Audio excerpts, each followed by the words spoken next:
Bonjour, oui, on se situe dans le village de Pras, dans la région du Vuy, donc au milieu des Trois Lacs, de la région des Trois Lacs. Le Vuy est une zone viticole de 150 hectares, intercantonale, à cheval sur le canton de Fribourg et le canton de Vaud. On dit d'elle en fait qu'elle est la plus petite des grandes régions viticoles de Suisse. Alors en grande ligne, on a des sols molassiques, donc, qui permettent d'exprimer une très belle finesse des vins. Une des typicités de notre région, c'est le grand choix de cépages, particulièrement cépages blancs. Donc le chasselas reste quand même encore le principal. Mais néanmoins, on trouve beaucoup de pinot gris, chardonnay, Gewürztraminer, Freiburger, Sauvignon blanc aujourd'hui qui apparaît, et viennent peu à peu en production les nouveaux cépages résistants comme Divona, Sauvigné gris ou Divico dans les rouges. Alors les cépages emblématiques, alors je parlais, disons si on part à l'origine, bien sûr c'est chasselas et pinot noir, mais c'était 80 ou 85% de chasselas pour 10 à 15% de rouge, souvent mélangé pinot gamay. Là, je vous parle d'il y a un siècle. Et puis, depuis le début des années 1950, il y a eu toute une série de cépages qui ont été plantés, parce qu'à ce moment-là, il y avait déjà une crise du vin. Donc, mon père avait été un des initiateurs de planter des spécialités pour diversifier l'offre à la clientèle. Donc, c'est depuis ce moment-là qu'il y a eu Pinot Gris, Chardonnay, Freiburger, Gewürztraminer qui ont été plantés, pour ne citer que ceux-ci. Mon épouse et moi représentons la 5e génération sur le domaine.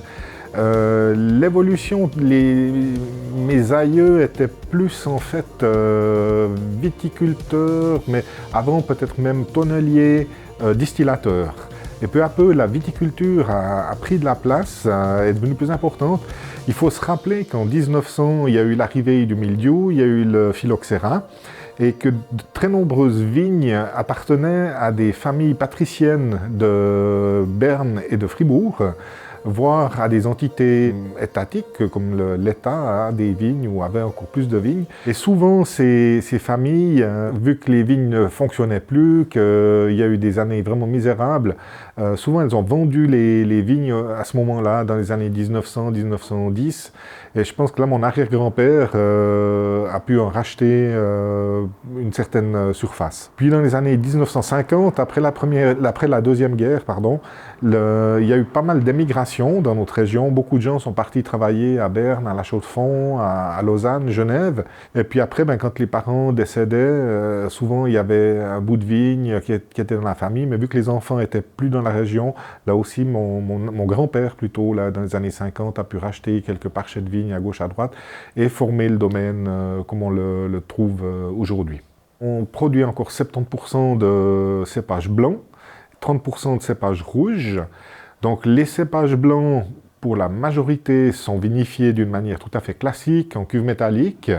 Et pour une partie, ça c'est la cuvée de l'Arzille, on fait un élevage en barrique de chêne d'un an. Pour les rouges, tout passe dans du bois, donc le pinot noir plutôt dans des vases de bois ou des barriques qui ont déjà servi quelques fois, et les autres rouges qui sont destinés en majeure partie à la cuvée de l'Arzille rouge, là font 12 mois d'élevage dans des fûts d'1 à 3 ans pour mûrir et développer leur caractère. Alors oui, la participation au concours, je pense que le but primaire, c'est déjà de voir où on se situe par rapport au marché suisse, que nos vins soient jugés par des œnologues, des gens confirmés dans la dégustation, et puis qu'on sache un petit peu où on est. Quand on peut faire une médaille, que ce soit au Mondial du Chasselas ou bien au Grand Prix des vins suisses, ça fait toujours plaisir, c'est quelque part aussi un honneur d'être reconnu par les spécialistes de la branche. Et puis, je ne vous cacherai pas, commercialement, c'est vrai que les clients, quand ils voient que régulièrement, tous les 2-3 ans, il y a une jolie médaille qui arrive, c'est étonnant comme les clients, ils nous en parlent. Et nous, en fait, on se rend compte que ça les fidélise d'une manière quand même forte à notre maison. C'est assez étonnant de voir quand même que dans la clientèle, des fois, c'est de père en fils qui viennent, des fois 2-3 générations, qui viennent acheter du vin sur notre domaine ou dans notre maison. Et ça, c'est vraiment magnifique, quoi. C'est superbe. Et cette année, on a le rosé qui a fait une médaille d'or et qui est nominé parmi les 6 meilleurs rosés suisses. C'est une fierté parce que c'est vrai que c'est pas toujours le vin qu'on mettrait en avant. C'est vrai qu'en tant qu'œnologue, on a tendance à être un petit peu rouge ou blanc, si j'ose dire ça comme ça. Mais oui, on a eu beaucoup de plaisir que ce rosé soit bien dégusté, bien apprécié et primé. En plus, commercialement, c'est vrai que les rosés, la consommation de rosé, on voit qu'elle est plutôt en augmentation, donc c'est vraiment, ça tombe au bon moment. C'est vrai que c'est un métier qui en regroupe souvent 4-5.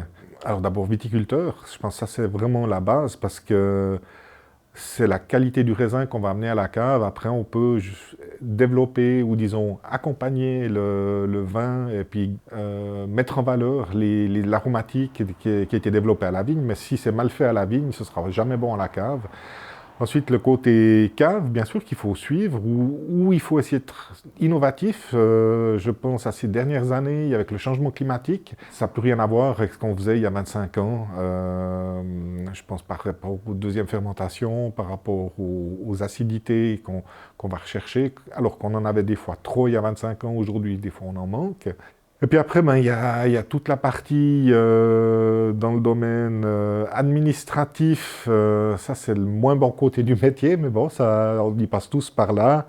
Et puis après, la vente aussi, bien sûr qu'aujourd'hui, on ne peut pas seulement rester assis à côté du téléphone, attendre que les clients appellent. Il faut aussi faire un peu de promotion, aller visiter les clients restaurateurs et oui, un peu se faire connaître, hein. Et de ce point de vue-là, c'est vrai qu'une médaille est souvent très bienvenue. Pour notre fils, on a essayé de ne pas être trop lourd et puis de ne pas trop lui forcer la main. Forcément, on sait comme ça se passe. Il est là, il voit l'activité. Il sait bien il a bien compris qu'on serait heureux que lui continue. Mais voilà, on a quand même essayé de laisser la porte un maximum ouverte.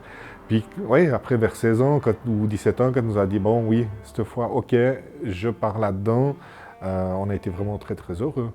Et je crois que chez notre fils aussi, c'est cette diversité de métiers où on passe du bureau, de la promotion, au tracteur et à la vigne.